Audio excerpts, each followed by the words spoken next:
Eu lembro que desde pequeno ouvíamos as pessoas dizer, Deus está vendo.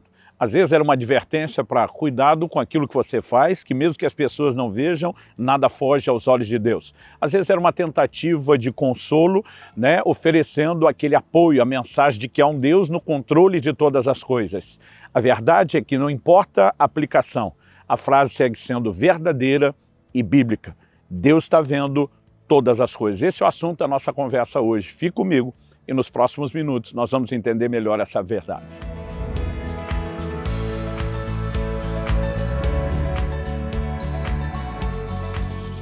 Estou hoje em Itaboraí, no estado do Rio de Janeiro, passando para trazer mais uma palavra ao seu coração. E o texto que eu quero usar como ponto de partida, uma espécie de trilho da nossa reflexão, está em Gênesis, no capítulo 16. Eu quero ler a partir do versículo 5 e nós leremos aqui até o verso 14. Bom, antes de ler o texto, é importante que a gente entenda o contexto.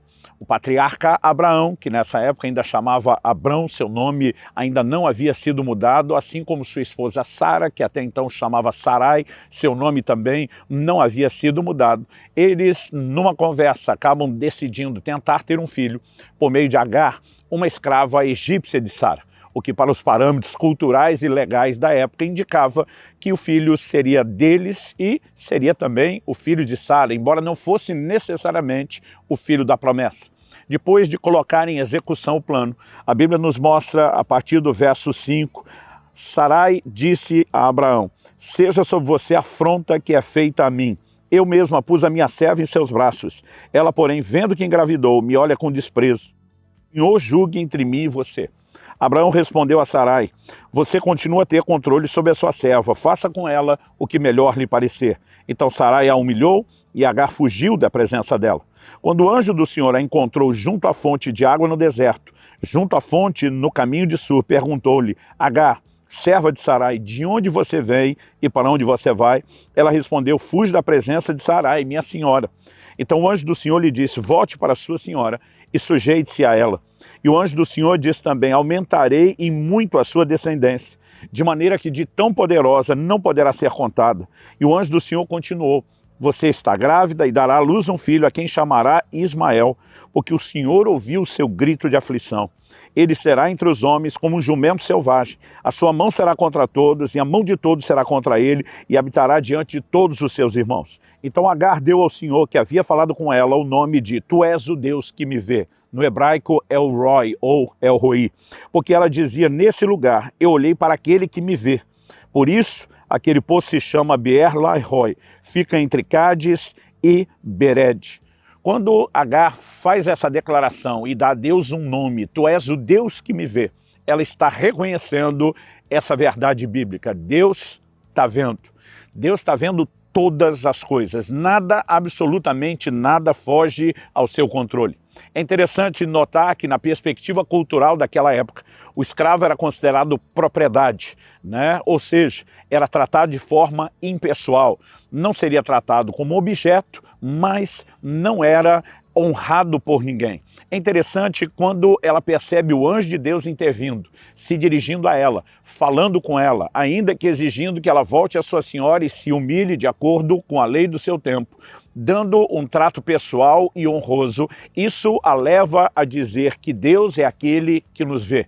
Eu acredito que a primeira perspectiva da frase Deus está vendo, antes mesmo de focar que ele vê nossas ações, é o fato de que ele vê a nossa pessoa, assim como vê também nossas aflições e necessidades. Aliás, em Jó, no capítulo 28, no verso 24, a Bíblia diz, porque o seu olhar alcança as extremidades da terra, ele vê tudo o que há debaixo dos céus. Nada, absolutamente nada, escapa aos olhos de Deus. Nós também lemos em Jó 34, 21, que os olhos de Deus estão sobre os caminhos do homem e veem todos os seus passos. Portanto, quando dizemos Deus está vendo, não é apenas que ele está vendo no sentido de fiscalização e controle, mas nós também precisamos entender que a perspectiva bíblica da afirmação de que Deus está vendo sugere, aponta numa direção, qual? Um Deus que se importa, um Deus que nos enxerga, um Deus que de fato, tem olhos para cada um de nós. Não importa a massa humana que sejamos, mais de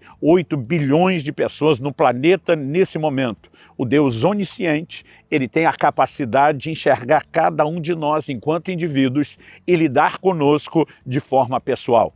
O anjo do Senhor vai atrás de Agar não apenas para dizer, olha, quem quer que você seja, não fique perambulando por aí. Não, ele fala de um propósito, ele fala do que Deus faria na linhagem e na descendência dela, ainda que fosse uma escrava. E eu e você precisamos entender que Deus tem olhos para cada um de nós. Ele nos enxerga enquanto indivíduos, dando honra, importância, sinalizando planos e propósitos. Ele se importa. E isso deve ser um fundamento para a fé de cada um de nós.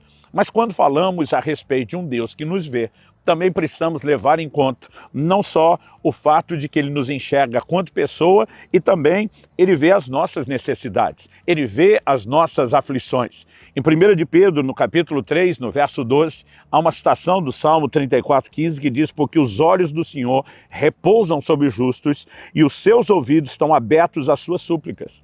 Mas o rosto do Senhor está contra aqueles que praticam o mal. Ou seja, Deus está vendo tudo. Aquele que decidiu andar de forma correta diante do Senhor, aquele que se rebela contra Deus. Mas para os justos, aqueles cujo coração se inclina ao Senhor, não apenas seus olhos estão sobre eles, mas juntamente com a ideia de que Deus está vendo, a Bíblia diz, seus ouvidos estão atentos às suas súplicas. Ou seja, essa ideia primária de Deus está vendo, mostra que ele enxerga não apenas nossa pessoa, no sentido de um plano individual, mas que ele também vê nossas aflições, necessidades e que ele está disposto a intervir. Em segundo lugar, eu quero destacar que ele também vê as nossas ações. Em Êxodo, no capítulo 15, no verso 26, a Bíblia diz, se vocês ouvirem com atenção a voz do Senhor seu Deus e fizerem o que é reto diante dos seus olhos, derem ouvidos aos seus mandamentos e guardarem todos os seus estatutos, nenhuma enfermidade virá sobre vocês, das que enviei sobre os egípcios, pois eu sou o Senhor, aquele que cura vocês. Eu particularmente gosto desse detalhe, se vocês fizerem o que é reto diante dos seus olhos, porque a verdade é que fazendo ou não o que é reto, todos estamos debaixo dos olhos do Senhor. No livro do Apocalipse, uma das revelações que nós temos sobre Cristo é que ele é aquele que tem olhos como chama de fogo, olhos que tudo perscrutam, que tudo penetram, olhos que tudo veem.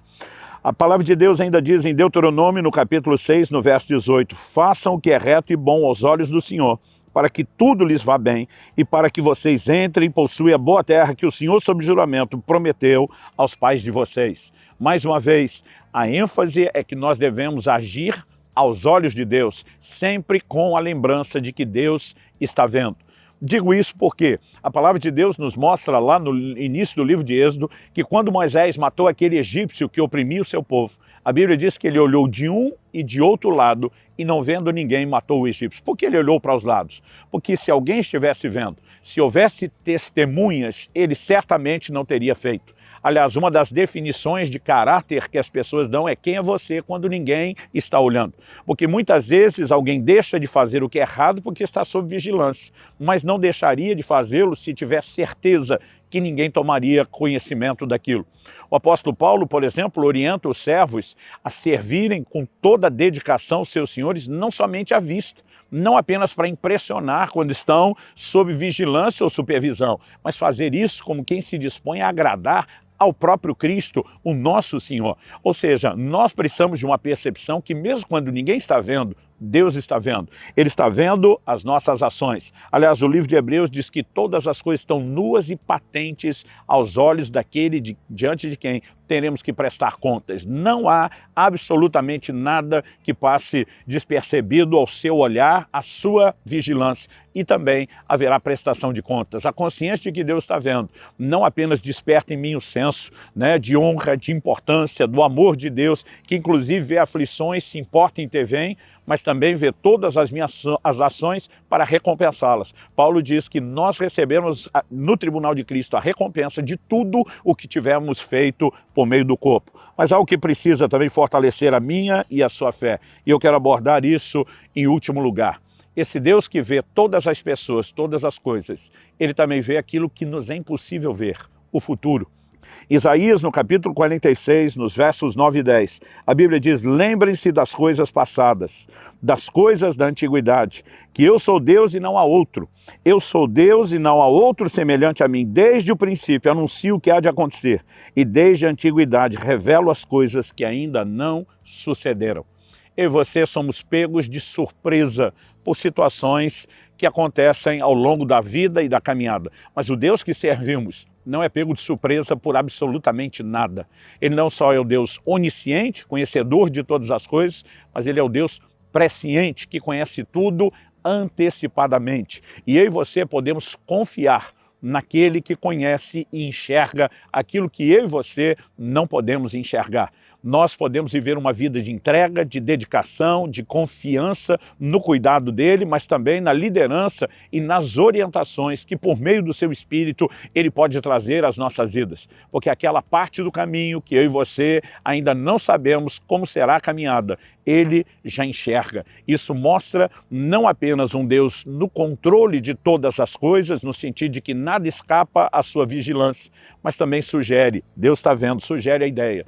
Vou repetir, de um Deus que se importa, vê as nossas aflições, intervém nelas, de um Deus também que acompanha tudo que fazemos e retribuirá as nossas obras, mas de um Deus que pode nos guiar, em quem eu e você podemos confiar. Com certeza, circunstâncias podem nos surpreender, como ao longo da Bíblia muitos foram surpreendidos. Mas Deus ainda faz com que todas as coisas cooperem para o bem daqueles que o amam e são chamados segundo o seu propósito. E se há algo que eu e você podemos descansar, é no fato de que aquilo que é incerto e gera insegurança para muitos, para nós, que confiamos no Deus que tudo vê, inclusive as coisas que ainda não aconteceram, nada lhe pega de surpresa.